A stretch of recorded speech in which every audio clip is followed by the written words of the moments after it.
Happy Spiritual Sunday. All right, so Sunday, the point is to have an awakening, an awareness. You know, it's, I think universally, this is considered the first day of the week. If you think about it, over all the years, you ever ask yourself, how come nobody came along and said, let's start the week on Tuesdays? Kind of interesting, no? I mean, with everybody being so contrary over all the millennia, how come there wasn't somebody who said, no, Sunday is not the first day of the week? Okay, so you and I know, because we have the blessing of learning here in the Kabbalah Center, we know that Sunday is the first day of the week. That from Friday night to Saturday night, we manifest all the effort and all the energy that we create during the week. It gets manifest. Like the Bible says, which we know is a code, God worked, right? We know God doesn't have to work at anything. It's like instantaneous. So God worked 6 days, and then on the seventh day rested, which Kabbalistically means everything was manifest. It's like, anybody here still gets a paycheck? Yeah, but or what do they call it? Direct deposit? 21st century, okay. Well, in essence, what is that check? When you receive your check, what is it really? It's the manifestation of all the effort you made in your pay period. Is it not? If you didn't get a check, what would happen? You'd just keep working and working and working and working and working and working. Where would you see the result? Where would you see the blessing of it? Wouldn't be. So there has to be some way, shape, or form that the blessings that we work for, the effort that we make, or we have to also acknowledge on the other side, when a person does too many reactive behaviors, negative actions, there also has to be like the paycheck for that too. Maybe we'll start calling it, if you do something in a sharing way, you get a paycheck. When a person does something in a reactive way, in a self-centered way, it's a credit card debt. So we start to see, but there's still, either way, it shows up, right? The money gets deposited in your account if you worked hard, etc. And if a person just goes around taking everything on credit, meaning in our terms, doing something ego, jealousy, fear, anger, guilt, shame, etc., then there's a debt. They're drawing from the cosmos, and somewhere it's got to be collected, paid back. The difference is we learn in the center that there's no such thing as bankruptcy on a spiritual level. So there's no way to wipe out that credit card debt unless you actually pay it off. Unfortunately, for many people, especially today in this era, how are they given the opportunity to pay it off? Pain and suffering, terrible challenges, trauma, obstacles, things like that. That's ultimately what we learn from Kabbalah went forward, is the way to pay your spiritual debt.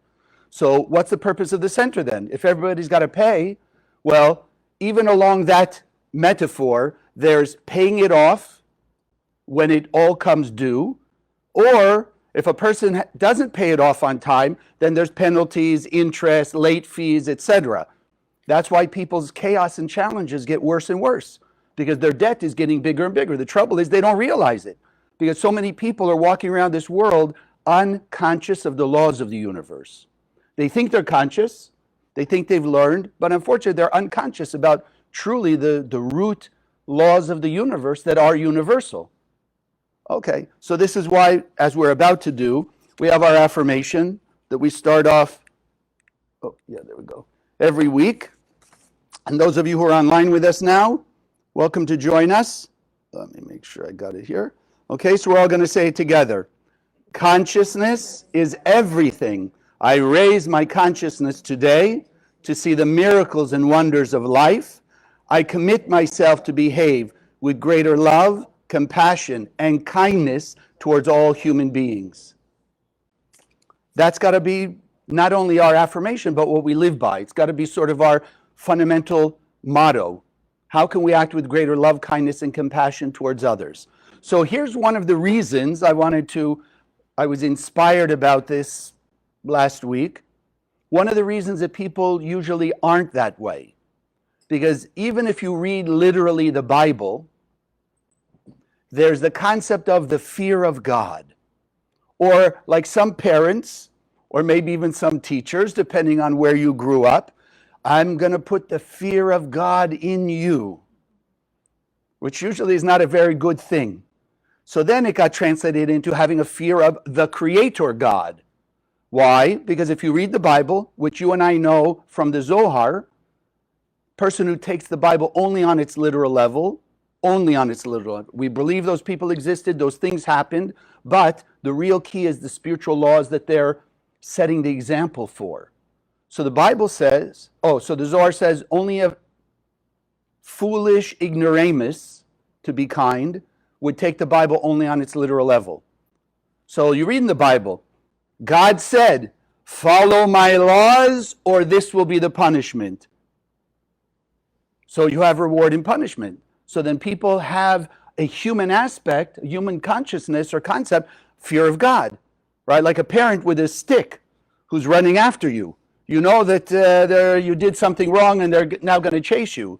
So that's what I wanted to talk about, because if we understand or even believe, think God is all good, God is love. A lot of people now, the last 20 years or so, God is love, God is love, God. Well, how can God, if God is love, how can there be punishment? How can there be follow my rules or else? No, Creator gave us free will, and that's what we're going to come see. So as we say, most of that fear of God comes out of the threat or the apparent threat of punishment. If we don't do the right things, bad stuff is going to happen. But we know we have that opponent in our head, and what does it do? That parasite that's trying to sap our energy? People get away with murder. People get away with stealing. So how can it really be, if they steal and they're supposed to have bad stuff, or murder and bad things supposed to happen, how come sometimes we don't see that? So now we're even more confused. And then there's us, the nice people, who make effort to do good things, and then when tragedy or difficult things happen, we say, oh, how could it be? Why not to this person who killed that person, or this one who's stealing, or this one who's hurting somebody else, or what have you? So that's what I wanted to wake up. We've got to look inside to understand Kabbalistically what fear really is. What is fear? So why do we fear something? If you think about why does a person have fear about something? Because we're imagining the pain or the discomfort or some negative thing that's going to happen through that situation. And we're only imagining it, so I wrote down some examples. So hopefully I'm not the only one. But when I was a kid, and back then we went to the doctor, and at a certain point the doctor would ask the nurse to give us an injection. So I remember about 6, 7 years old, the doctor says, don't worry, it won't hurt. And the nurse looks at me, she walks in, I don't know how big the needle was, but in my eyes, it looked like it was about this big. And then she says, roll up your sleeve and relax your arm. I'm thinking, relax? That thing's going to go right through my arm. It's going to be painful. Well, that's what I imagined, right? I see the needle. She's coming for my arm. I think maybe if she didn't say it's not going to hurt, might have been even better. But the fact she said it's not going to hurt made me more fearful about it.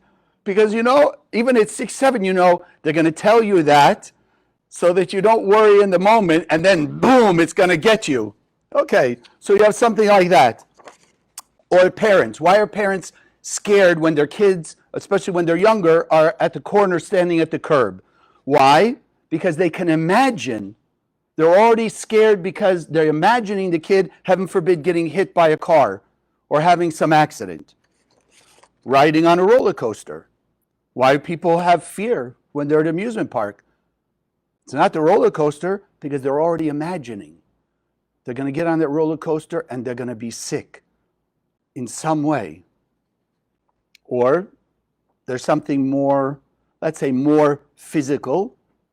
When there's an earthquake, fires, floods, used to be hurricanes in Florida, right? But the Kabbalah Center got rid of those. We're now working to get rid of the rest of the chaos. But why do people have fear of those disasters? Is it funny? Do we have fear of earthquakes here in Florida? No. Do they have fears of hurricanes in California? No. Think about it. Consciousness is everything. So why do people have fear of disasters like that? Because they're already imagining the loss, the pain, the injury, the death. Or here's bottom line. Why do people have fear in relationships, even if they're in a relationship? Because they're imagining the hurt and the heartbreak. So think about what your fear is. You don't have to say it, but think about it. Think about your fear and what you're imagining could happen because of that thing. Because consciousness is everything. So we want to understand that the only reason we fear things is because we're already imagining what could happen. So I wanted to bring up a little awareness. Of course, now we're in the 21st century and there's so many movies and things, maybe we do believe in time travel. But let's stop and think. When a person, any of those things we picked up, or whichever one you thought of, the fear is in what time frame?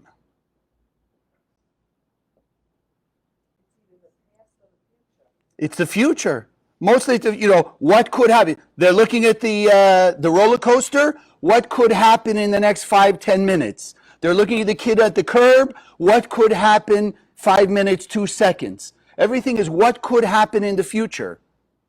So if you really understand it, what we're actually doing is we're time traveling. We're in this moment now, and we're time traveling some point in the future. And here's the bad part of it. I don't want to say the stupid part, but let's call it the bad part. Go to the future, and what are they bringing back?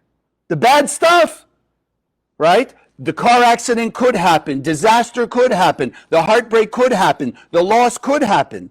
And then they bring that back to the present, and now there's the tension, there's the stress, there's the anxiety from that fear. How come nobody goes in the future and says, wow,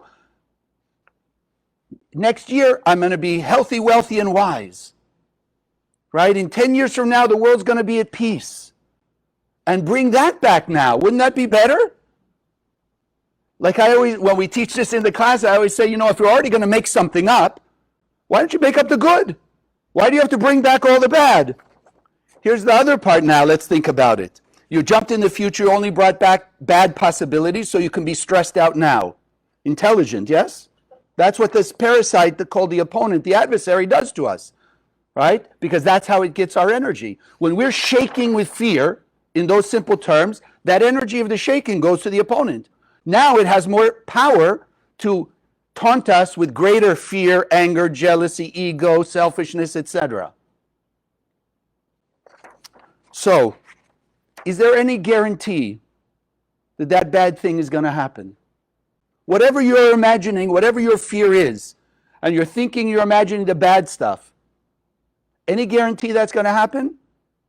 Even when we said in the beginning, God said if a person kills this and this and this, bad thing's going to happen. We look around the world, like we said, a lot of murderers getting away with a lot of murder. So either God was wrong or there's something else going on. The third part is,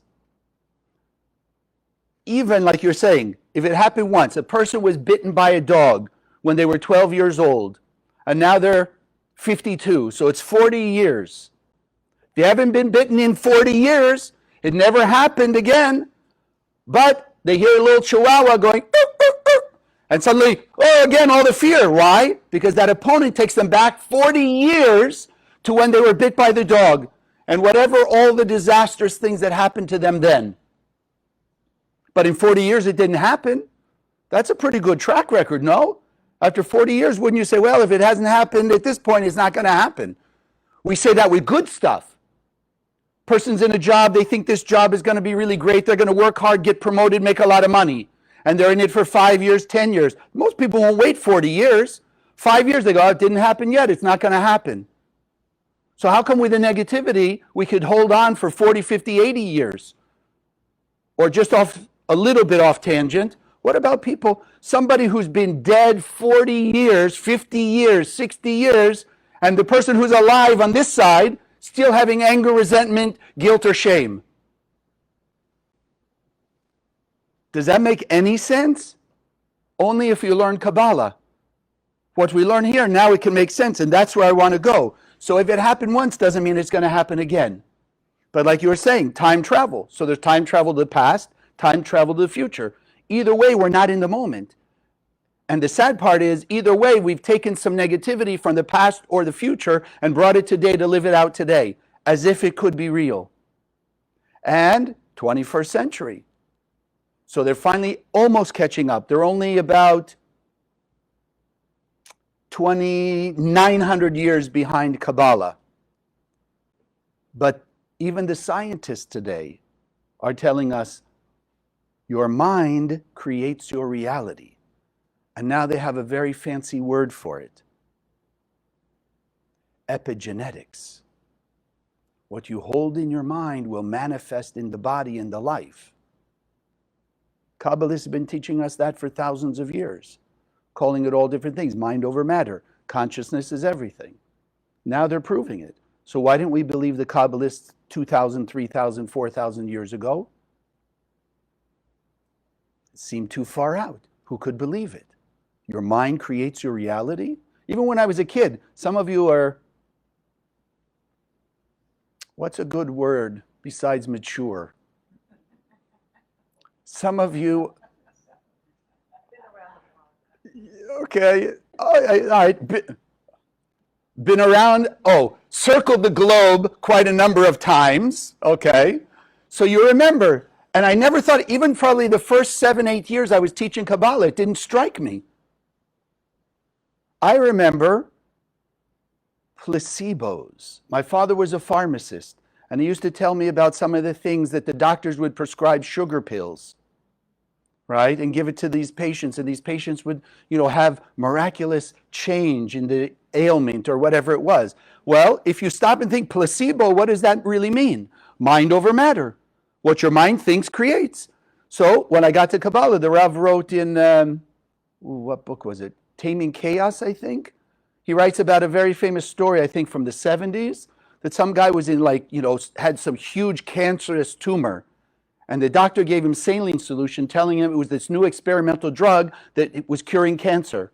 And in a couple weeks, the whole tumor had shrunk. 20 years later or something like that, he hears on the news, historical fact, that back then, that drug that he thought he had taken was actually placebo. It didn't really work. And guess what? His tumor grew back and he died. So can you really say it was the saline solution? No, it was his consciousness. Just without giving you the details, and I want to be quick about it, but when I first entered in the spiritual realm years ago, even before Kabbalah, I understood your mind could heal you. So all my life I had earaches, ear infections. So of course, me and penicillin, whether it was strep throat, tonsillitis, earaches, I was very friendly with penicillin, right? We were good buddies. So I remember now, the first time I have an earache since I start studying this, the first year, second year, before Kabbalah. So I've got an earache and I'm meditating. Get rid of it. Not going. It's getting more painful. So I finally break down. I go to the doctor and, guess what the doctor prescribed? Penicillin. But I will never forget to this day, as I took that pill out of the bottle and I looked at it, I had such anger and resentment, almost hatred towards that pill, because it represented my failure to be able to do mind over matter and get rid of that infection with my mind. So I took the pill in that consciousness. Years never had a bad reaction. Within an hour, all my joints started to swell, prickly heat. I gave myself an allergic reaction, and thank God I haven't taken it since. But you'll never convince me in a million years it was anything but my anger, my resentment, my sense of failure that created the allergic reaction. It wasn't the penicillin. So we got to start thinking about this fear. What is it creating in our life? How is it creating blockages and disadvantages for us? And so if you think about it, they even used to say, what does fear stand for? False evidence appearing real. Did anybody ever get bit by a dog? Yes. So if you've never been bit by a dog, why are you scared? Again, imagining. And that's what I want to get at. We are giving the power to the fear. It has no power of its own. But when we say imagine, what does it mean to imagine? Think about it. If I ask you, imagine whatever, your living room at home,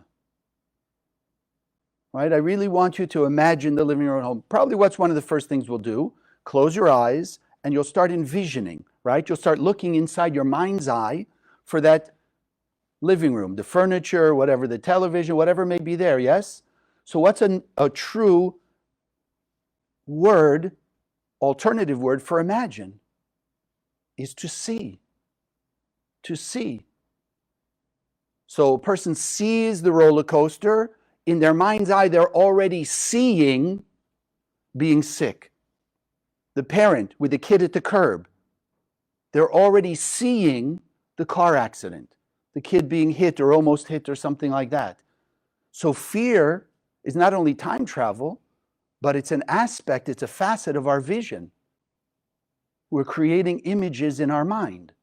We're seeing things.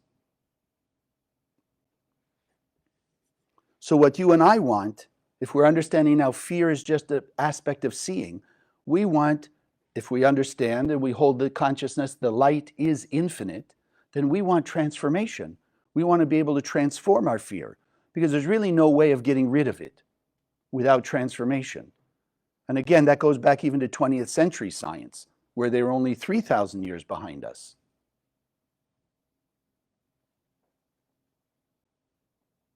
Energy cannot be destroyed, only transformed. So if we don't transform our chaos to order, I mean, think about it. You go home, I don't care in which way you do it. You go home and you see a mess. Your desk is in a mess. Your files are in a mess. They're disorderly. Yeah, I see a few people relating, okay? How do you fix it? You don't, and again, take it in simple terms. You don't just throw everything away and say, okay, now everything's in order. You reassemble the pieces back into their original order. Transformation, chaos to order, darkness to light. That's what we want to do. So how are we going to do that? So the first thing is to understand the term fear of God. It's a corrupted translation of the word yirah. Yirah. Anyone speaks Hebrew, ask your friends if you don't trust me. Okay, I hope nobody doesn't trust me. Yirah is from the same root word as to see. To see. So the corrupted idea of fearing God is not fearing God. It's to be able to see. When you see the light, that, awe is a better word. The awe of God. Because when you say something is awesome, what does that mean? You looked at something, you saw it, and you think it's so amazing and wonderful, you're awestruck. Right? That's really what yirah is. It's not fear.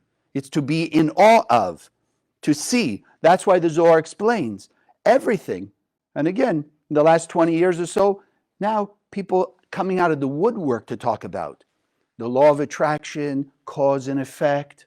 So the Zohar said, in its written form over 2,000 years ago, everything that happens to us is just the result of cause and effect. Every action we do adds up along the way to create every experience, whether it's good or bad. You do a lot of good things, then that all accumulates and good things happen to you. Like attracts like. Person does a lot of reactive things, self-centered things, then that also adds up, right? You go out and you take your friends out to dinner and you charge it on your credit card, and then you see somebody and you go out and you buy something, a gift for somebody on your credit card, and all those things. They're nice things, but at the end of the month, what happened? You created a debt. So sometimes if we don't have real consciousness, we can do what looks like nice things, but we're actually doing it more for ourselves than we are for sharing.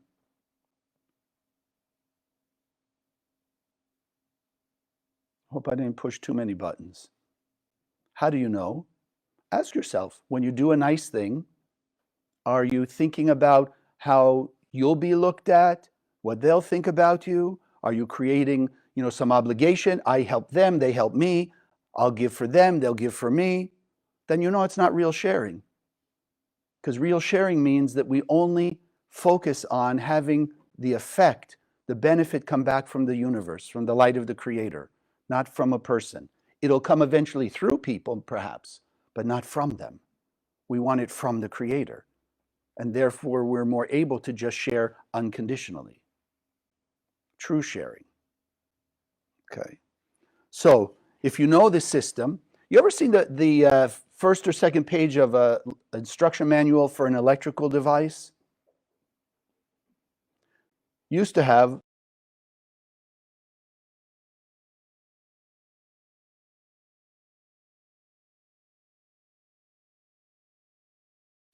don't fool around with this. Do not do anything not in the instruction manual on fear or penalty of shock or electrocution and death. Now, how come nobody says that that book is a God's book of reward and punishment, right? Follow their rules, your toaster's going to work fine. Don't follow their rules, person could die. What's the difference in that and what people think the Bible says? Really, think about it. What's the difference? Nothing. Just our perspective. Right? That makes sense because it's electrical. But the spiritual laws of the universe don't always make sense. Because we don't see it as quickly and as clearly.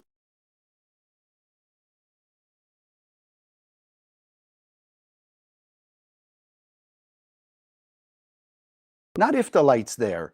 Don't ever ask yourself if the light is there. How could the light be in that trouble?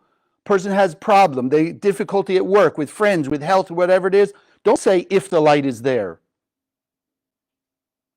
Look for how the light is there. Where is the light? So that's what I want to get into a little bit. If it's yirah, look for your blessings. How many of you ever had any difficulty in your life? Any terrible, whatever, traumatic experience, obstacle, something like that, right? Well, where are you now? Are you still on that side of it? No, you survived. You survived it. At least you went through it. And most of us are better for it, no? Sure, sometimes we say, I don't want to ever go through something like that again. But when we went through it, it made us a better person. It gave us a different perspective on life. How many of you ever had a fair weather friend? So now imagine, they look like they're friends since you were 3 years old. They're always hanging out with you. Now you're 12, now you're 20, now you're 30. And they're always there with you. The parties, the nice stuff, this and this and this. Now, what would happen if a person became so dependent on that fair weather friend that it literally came to a life and death experience situation, and now they want to reach out to that friend, and that friend nowhere to be seen? That effect is going to be pretty bad, no? So, if we do good things, what will happen? Something minor. You need them to help you, I don't know, move a piece of furniture, or you need their help to borrow $100 for a week, and now they disappear. So you get upset and you say, terrible, fair weather friend, I thought they were my friend, da-da-da-da-da, and now you're all upset. No, we're learning today, see the blessing. The infinite light is there. Because when in the next week, the next month, the next year, you are about to depend on them for something major in your life, they're not there anymore because you already took them out of the picture. You already were able to see that they were just a fair weather friend and they wouldn't be there. So is it a blessing or was that a curse? It was a blessing. You and I are learning how to see the blessing up front, not after the fact. Hindsight is 20/20. What you and I are learning in the Kabbalah Center is foresight. But to do that, we have to understand the laws of the universe.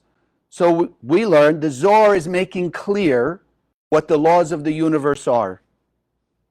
That's why people also misunderstand the Zohar. What's the Zohar? You look at it, it looks like a book, right? Here, a little pocket-sized Zohar, which of course everybody should have. One in your car, one in your purse, that it's always with you, and there's one in the car protection. But people look, it says a book. What can a book do? What can a book do? What can a book do? Okay, well, what can a rock do?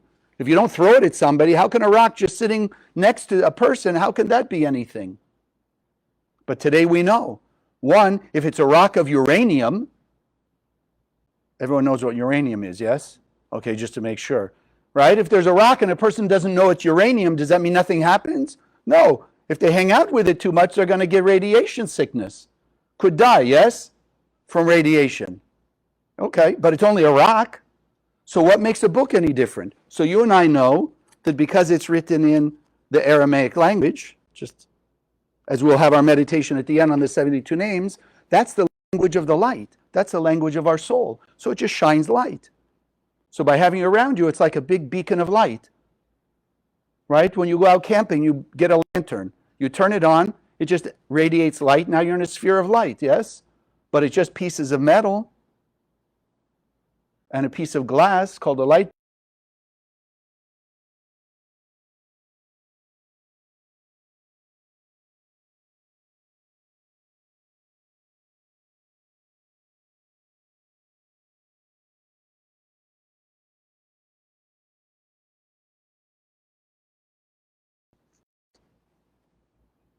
Okay, let me start you in a little easy. So there's a challenge. Challenge comes your way.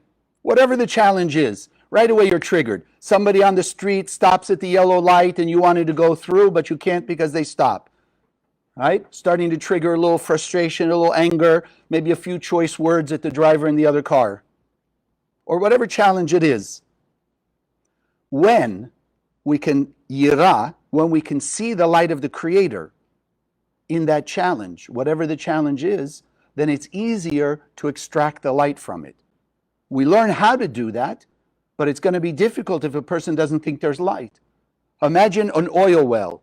If the person, however they do their measuring and I don't know, all the x-ray stuff they have now, but if they see a tiny, tiny little pool of oil, are they really going to expend all the time and the effort and the money to put an oil well above it to try and get oil to make gasoline? No. But if they see like an ocean size amount of oil under the ground, now it's going to be worth putting the oil well there and dig it up and all that stuff. So the same thing. In our challenges, when we can see with the eyes of God, not the fear of God, with the awe, to see like God sees, when we can see all the light there in that challenge, easier to go in and extract all the light. Because we're happy. Why? Because what are we imagining already? With the fear, we're imagining all the bad stuff. But when you can see the light and start extracting the light through the challenges, what can the light bring you? Every good thing in the world. Peace, love, protection, harmony, prosperity, great relationships, clarity, guidance, solutions. So you start to see the reward makes the extracting the light out of the challenge a lot easier. What about with people? You have to start with the fundamental. If you believe God created humanity, then every person on earth has a piece of the light inside them.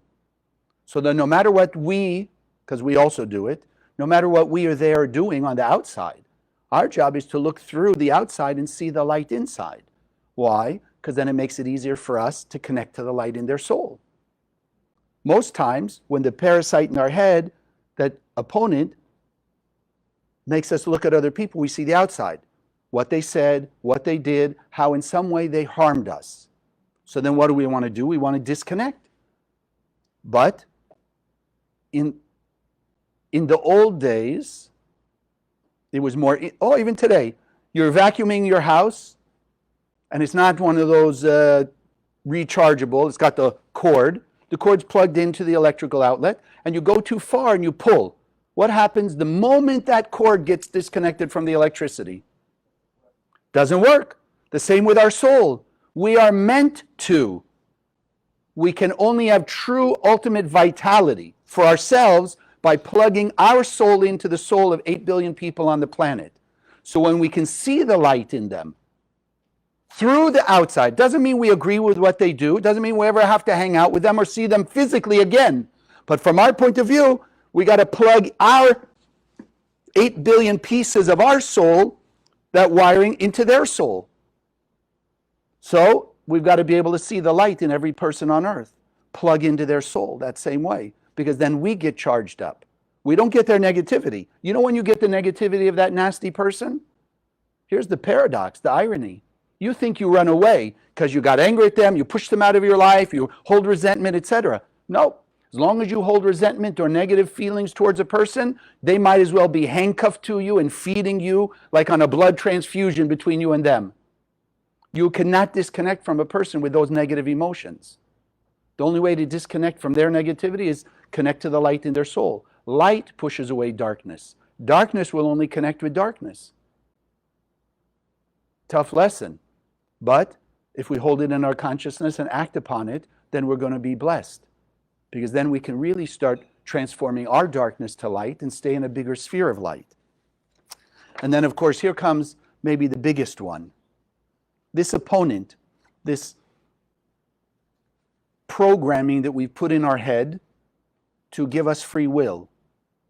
The one that makes us think we're limited, that the chaos is going to last forever and trouble is the way the world works. And, like the old adage, there's nothing sure but death and taxes. Remember that? Right? That's the opponent. So our job is to remember, the opponent is also an angel of the Creator. And all the angels are only good. They're assigned sometimes to do what looks like bad things, again, for us to be able to pay our spiritual debt. So the greatest yira, vision we can have, is to see inside the angel of death, life. The angel of life, because that's really what it is. Our job is to overcome death in every way, shape, or form. I mean, every religion I know of talks in some way or another, resurrection of the dead. But probably like most Bible stories, people don't believe it. Right? And even when you read the stories of people who have resurrected in the Bible, it's a Bible story. What can you expect? But hello, wake up! We have resurrected probably millions of people. Oh, we don't call it resurrection, I'm sorry, because medicine can't look like religion, although it does now. What's CPR? What's defibrillation? Isn't it bringing people from the dead? Before you did CPR, or before they had those electrical paddles, people would die. That's it, sorry, burial, put them away. Now you zap it with electricity, whoop, they wake up from the dead. Why is that any different? Consciousness is everything. Let's wake up. We are in the midst of resurrecting the dead. Hello? Anybody out there? What's this? Here. What's this? Nobody knows? It's a cell phone. If you go back 100 years and you try and describe a cell phone, what would they tell you? What are you, nuts? Crazy. Science fiction. Never happened. Can't be. Now look at us. We take it so for granted. You walk down the street. Oh, you don't look in amazement. Wow. They don't have wires and they're talking to people on the other side of the earth. Ho hum. Yeah. Now it's in the ear. Then they're going to put it in our eyes, in our brain. Won't even need the tiny. I remember somebody, I don't know where they went anymore, but I knew somebody about 15 years ago had a cell phone that was about this big. A little phone like that. That was the big style. Oh, a small cell phone, right? So you thought you were really hot stuff carrying it around. I don't know where they disappeared, but you get the idea. We got to wake up. We're in the midst of this. We are in the most miraculous generation since the generation of the desert. The generation of the desert. Water out of a rock. A well of water followed them through the desert for 40 years. A cloud of protection from all the negativity that could exist in the desert. Manna from heaven. We got to wake up and realize they're doing the same thing or similar things now. We just don't call it that because the opponent doesn't want us to believe it's possible. So, ultimately, our purpose is, let's see that there's light everywhere. There's nothing but the light. When you look in the mirror, I didn't bring the... Okay, I don't want to take it off here. I got it stuck on my computer. But what do we often say about ourselves here in Spiritual Sunday? I am a pure and perfect being of light. That's what we got to think about. That's what we got to remember. Look in the mirror. Yes. Do we ever do mistakes? Yes or yes? We all make mistakes. But don't look and say, oh, you're such an idiot and you're stupid and all that bad stuff. No. You're a pure and perfect being of light. You just happen to make a mistake. Now go back and fix it. That's it. Karen Berg used to say, that's why there's erasers on pencils. You know you're going to make a mistake. Should you die from that? No. Take out the eraser and erase it. That's what we learn in the center. How to fix everything. What would happen? Think about it. You messed up your desk. We just said, right? You were busy one day, your desk, and now you look at the desk and say, oh, it's all a mess. It's all in chaos. Do you just pick up the desk, throw everything away, and say, oh my God, such an idiot, so stupid? No, you put it back in order. So why is it we think there are things in our life we can't put back in order? Because we can't. But the light through us can. The light can turn all darkness. There's no darkness, no chaos that the light of the Creator cannot make pure and perfect. Bring it back to order. So our job is Yirat Hashem, to see the light. And when we can see the light, then it's easy to operate on the light system. So we all know what happens if a person steps off a 4th floor balcony. Are they going to have a lot of fun?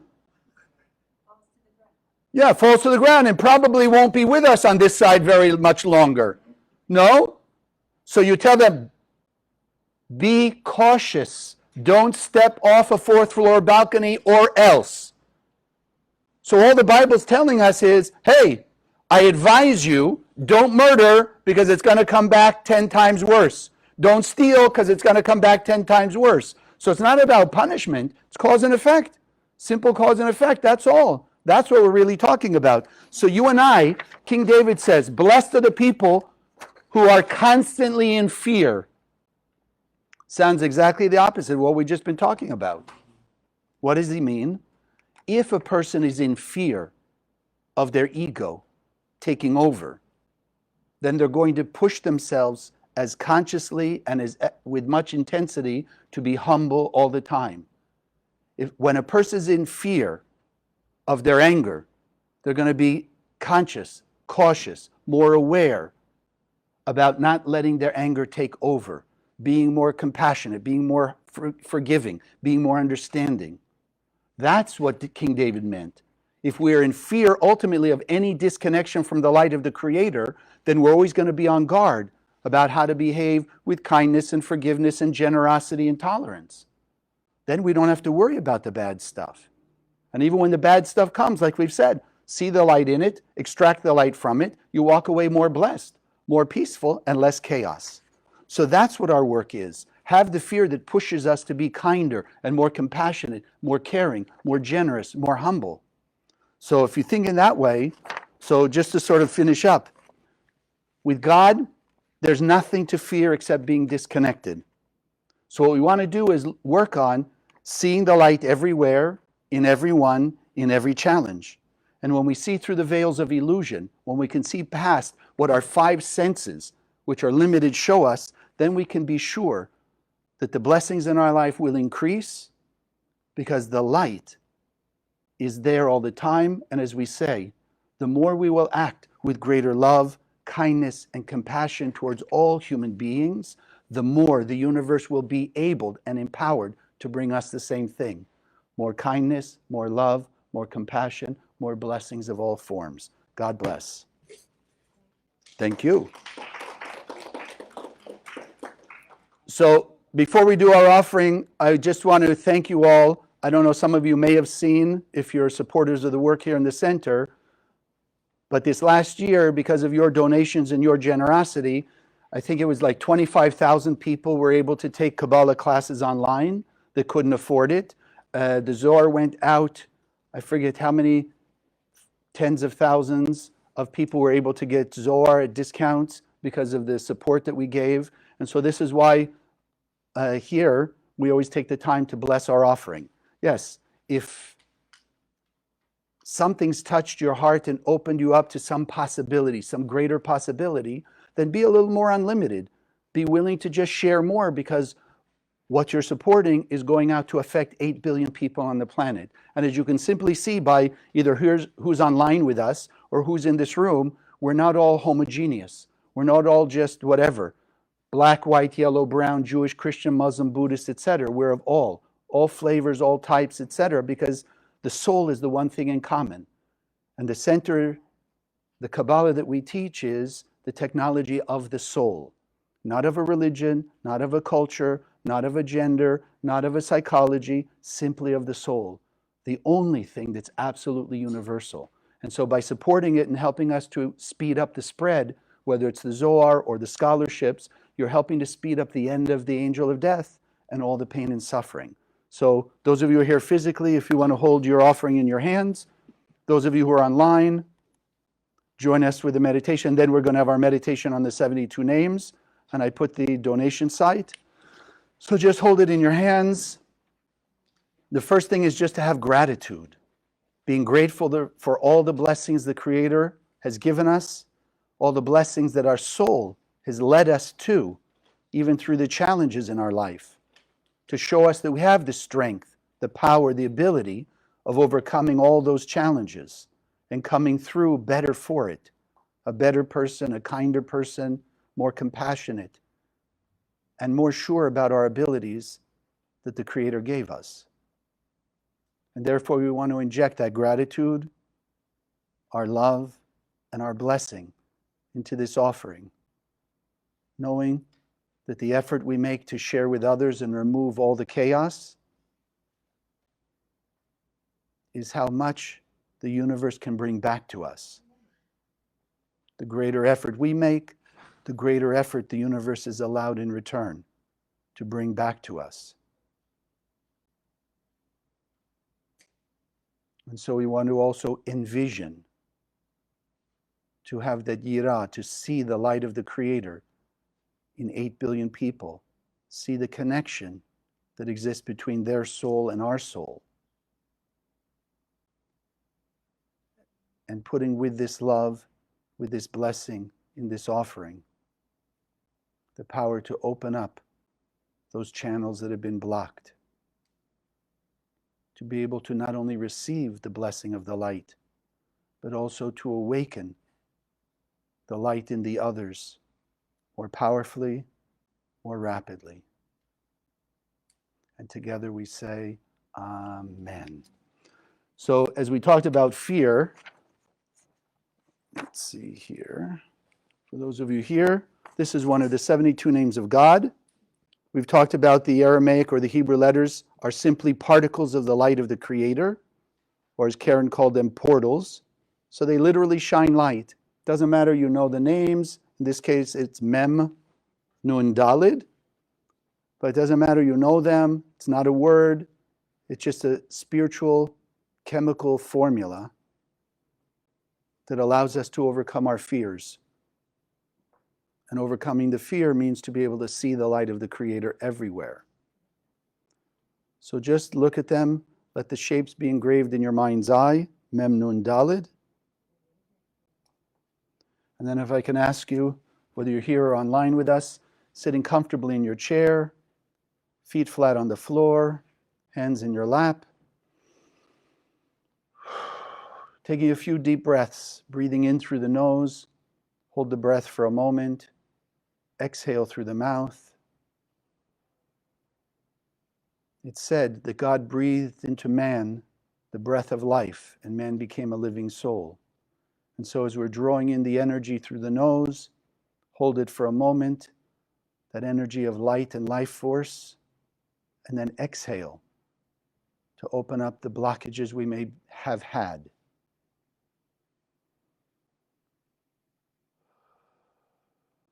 And doing so allows us to have a greater sense of relaxation, peace, serenity.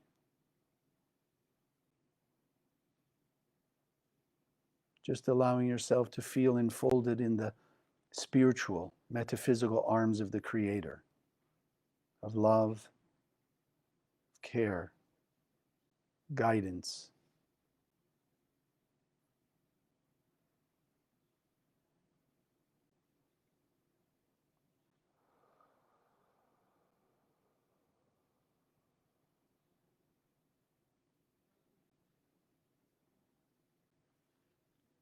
And as you're relaxing,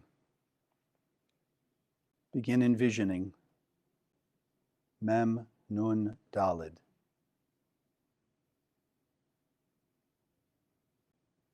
See them above your head. See them shining with the infinite light of the Creator.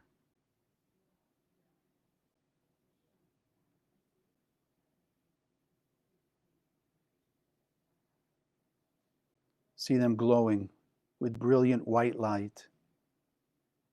The power of fearlessness, certainty in the light, trust in the light, the vision of the light. And then allow them to enter through the top of your head,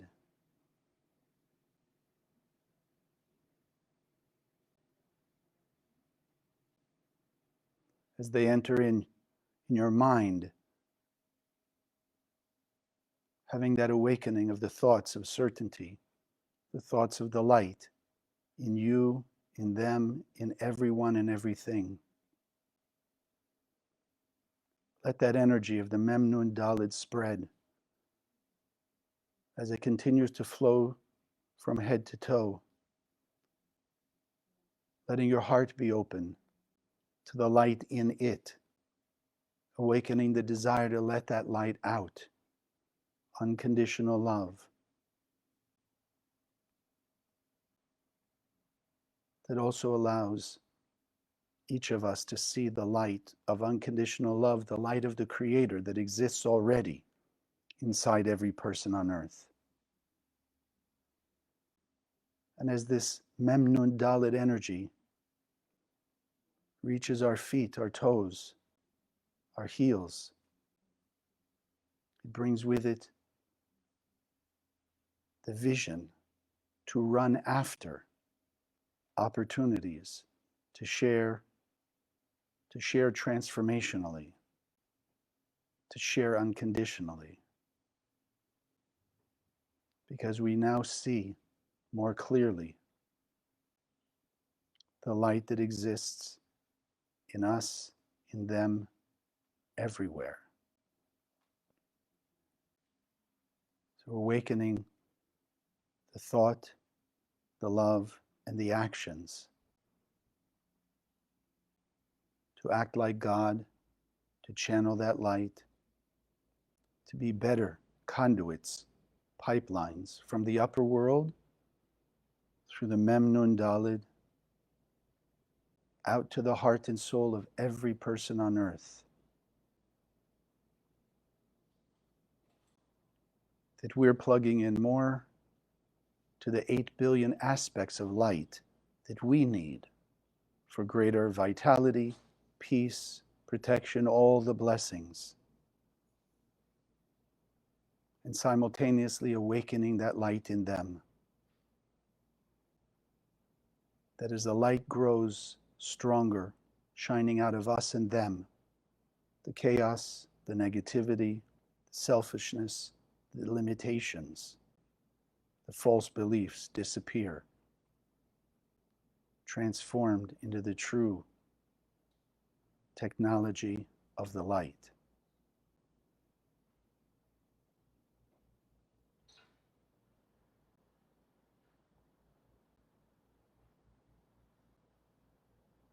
Take conscious note of the greater peace, serenity that you feel now.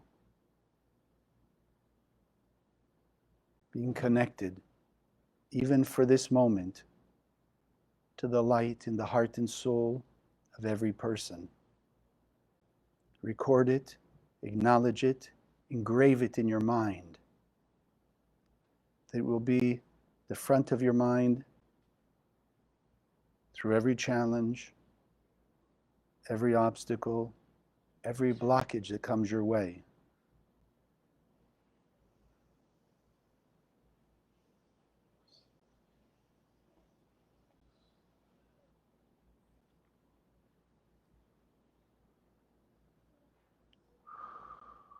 And together, let's take one more deep breath to anchor it, solidify it in our heart and soul. And as you exhale, slowly opening your eyes.